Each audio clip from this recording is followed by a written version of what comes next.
their political domination. So when we think of voodoo, voodoo is a way of life. It is a way of life that is wrapped in a culture.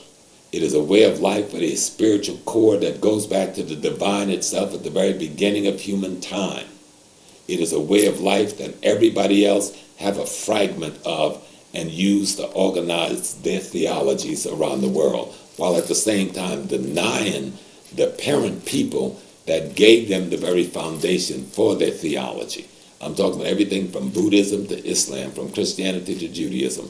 All of them are nothing more than representatives of fragments from the periphery, innovations on fragments from the periphery of the African spiritual system, which we call voodoo. And anybody that think they want to have a problem with that or challenge me with that, I will debate anybody. I will sit with anybody. I will whatever with anybody to let them know and understand that there is no way you can talk about a voodoo without talking about the way of life of man in its purest form. That is the first manifestation of man's interpretation on earth to represent the divine blueprint of the Creator itself by recognizing the essence of the Creator in all things and respecting that divine essence that manifests in all things. Is there a similarity or is there an aspect of voodoo god which also was a part of the Egyptian spiritual The Egyptian system could be called a voodoo system. It's the same system. The Haitians call the elements of the divine that they recognize loas. The Egyptians call those elements of the divine netches. They're talking about the same thing. The netches or the netcheru of Egypt is the same loas of Haiti and the same orisha of Nigeria. They're all talking about the manifestation of aspect of the divine power and essence in all other living things. And when you think of voodoo, voodoo is not a religion. It is not a theocracy.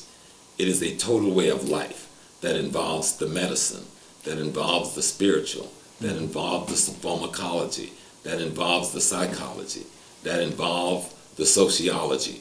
All of these things are interrelated into one system that we call voodoo.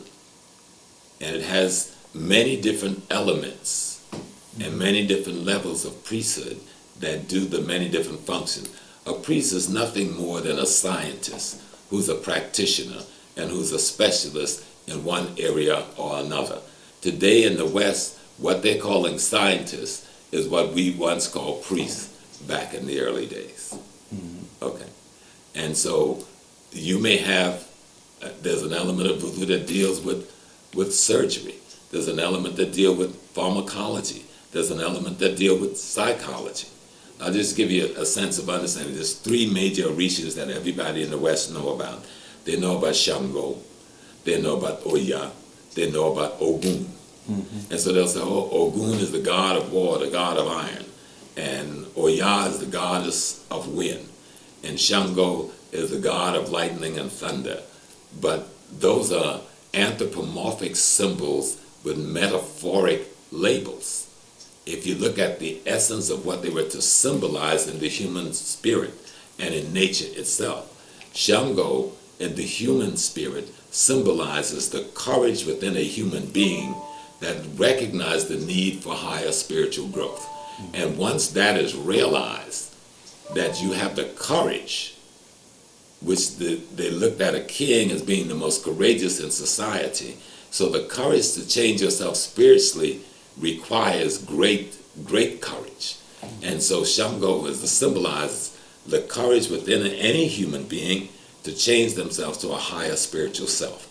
But to do that, once you realize the need for change, you got to do something. You've got to marry change in process.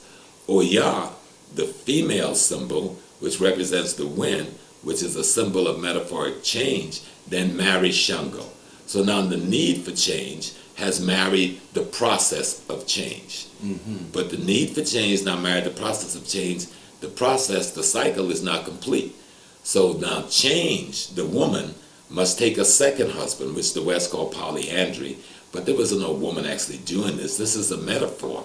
The second husband becomes Ogun. Ogun, the god of iron, the god of war, represents transformation. Well, transformation follows change. You understand?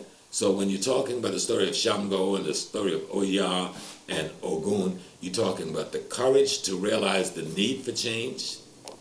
You're talking about change in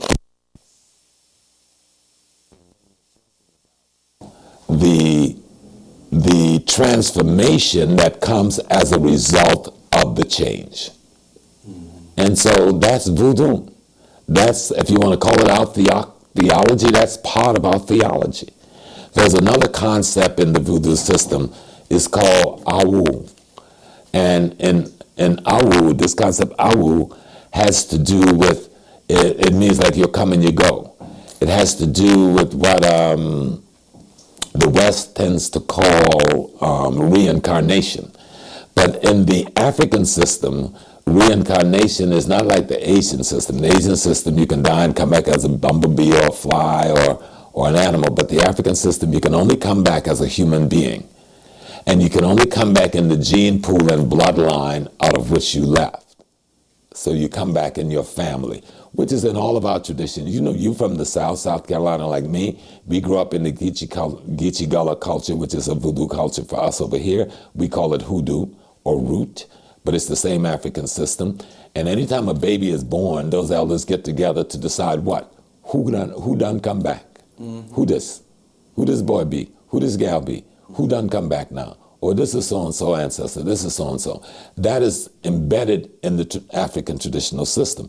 So in the system of voodoo, it says you get a chance to come and to go into this world and out of this world to perfect yourself so you can then integrate back with the divine and become one with the divine again, what the West call heaven.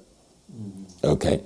And in each of those 8 coming and going cycles, you have 12 steps of perfection to fulfill in terms of ethical, moral, principle growth in your character.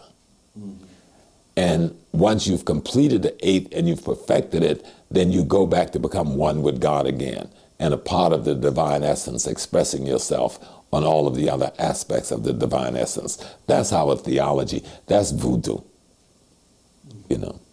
And that's why the West is afraid of it. Because if that system is practiced, this system of genocide that's called Judaism, Christianity, and Islam, and those who want to get angry because I say that, look at the history. Africa did not invade your land. You've invaded our land from day one, murdering our people, raping our women, stealing our resources, and for centuries you still occupy our land and call it yours. You still impose your way of life on mine. You still try to destroy mine and peripheralize it and try to make it and to demonize it.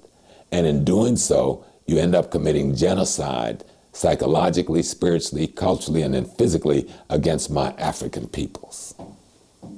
Voodoo